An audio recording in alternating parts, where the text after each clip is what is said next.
Have you ever loved someone so much that you thought you could call a close friend, a lover, a great family member for the rest of your life? I'm sure you have. But have you ever had that same person betray everything you ever thought about them as time went on? I'm sure a lot of you do. And if not, maybe you are that someone. But do you even see that? The harm you cause onto people? No? Well, then, you're lying to yourself.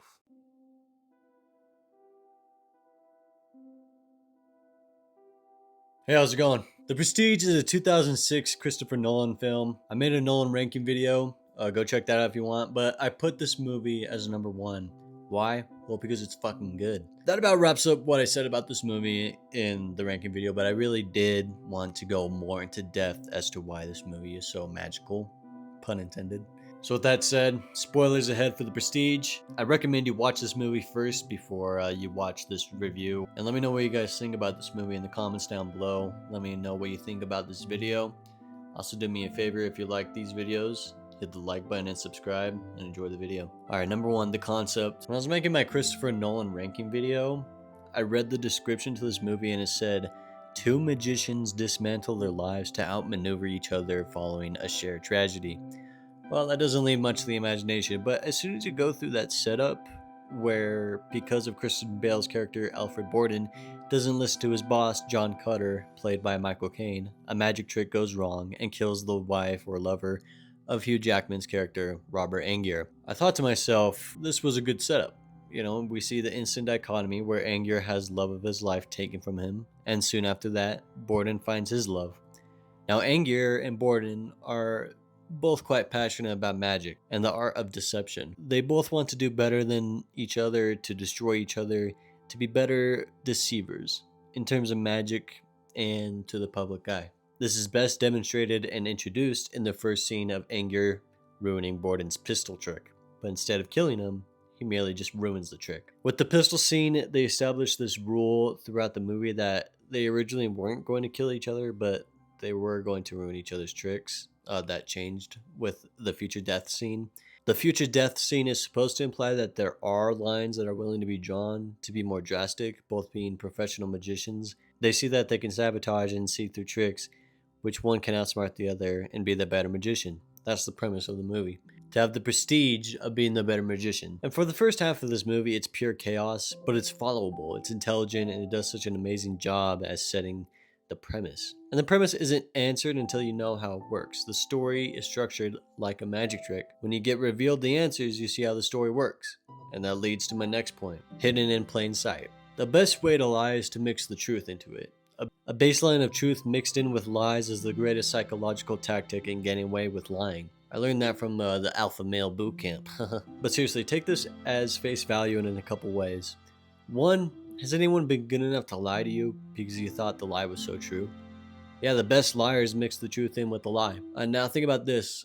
Magicians make the lie seem real. Yes, this magician made it seem like the bird reappeared. They use a very similar looking bird afterwards to make the deception look real. But as the kid knows, they killed a bird and made it seem like they made a bird reappear. At the end of the movie, we see the bird technique used with Christian Bale's characters. He plays twins where one is disguised as either himself as Borden or the assistant named Fallon. The twins would take turns playing the role of Borden and Fallon like the two doves. One of them must die for the other to be revealed and let the trick work. They made themselves look precisely similar by cutting off fingers that needed to be cut off to make the doves look similar.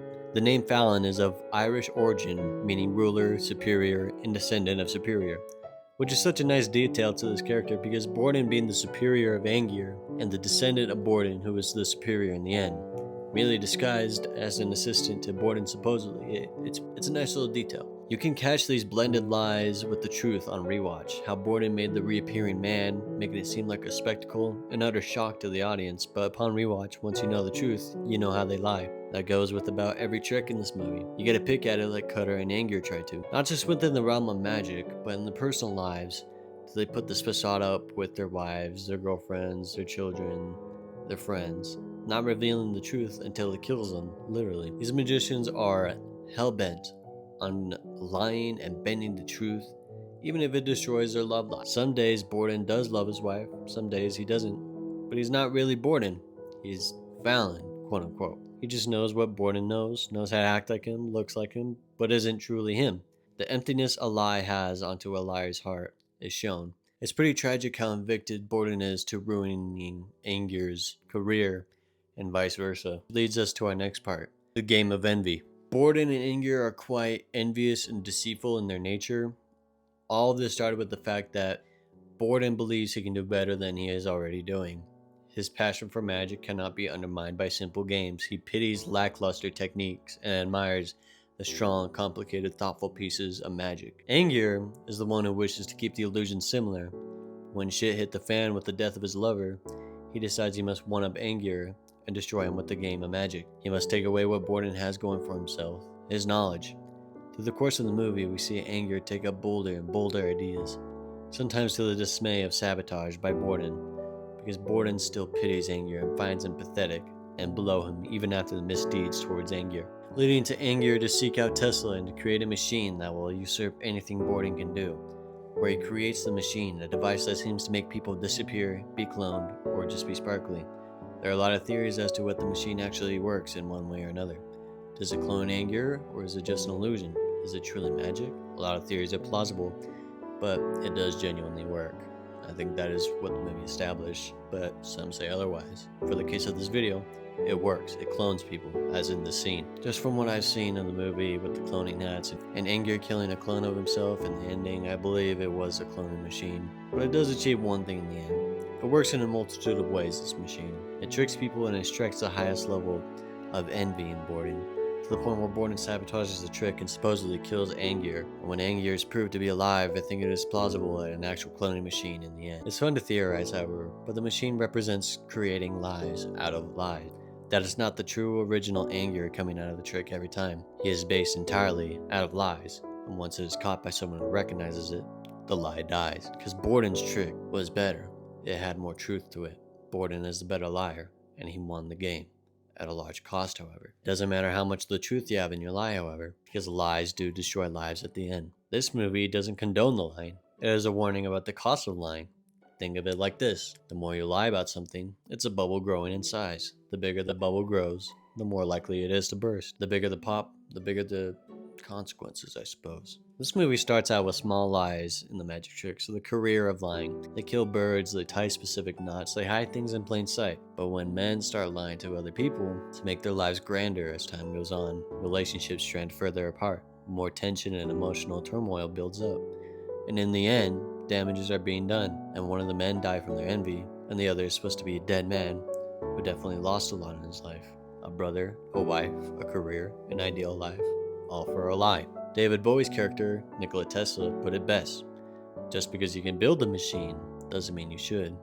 He's saying, do you want to be such a liar that you keep getting lost without the truth? Do you want misery to be made out of your life just to keep lying? Just to keep up this false image? Just to keep up this lie? Angier did. And things got out of hand, just to be perceived as the better of the two men. That's why I think this is Nolan's best movie. Nolan's indirect telling of events, jumping back and forth, shows us the initial burst, and what built up to that burst, and how things fell apart after the burst. It works phenomenally, and the writing is phenomenal. A great blending of world and theme and character. It's a perfect story, and why I give it the title of Nolan's best movie. So with that said, let me know what you think in the comments down below. Do you think the machine works? Anything you would like to add to my thoughts? Would you like to push back on the idea that this is not Nolan's best movie? Just let me know in the comments down below. If you like this video, hit the like button, hit the subscribe, and you got more reviews and writing breakdowns. And yeah, with that said, peace out.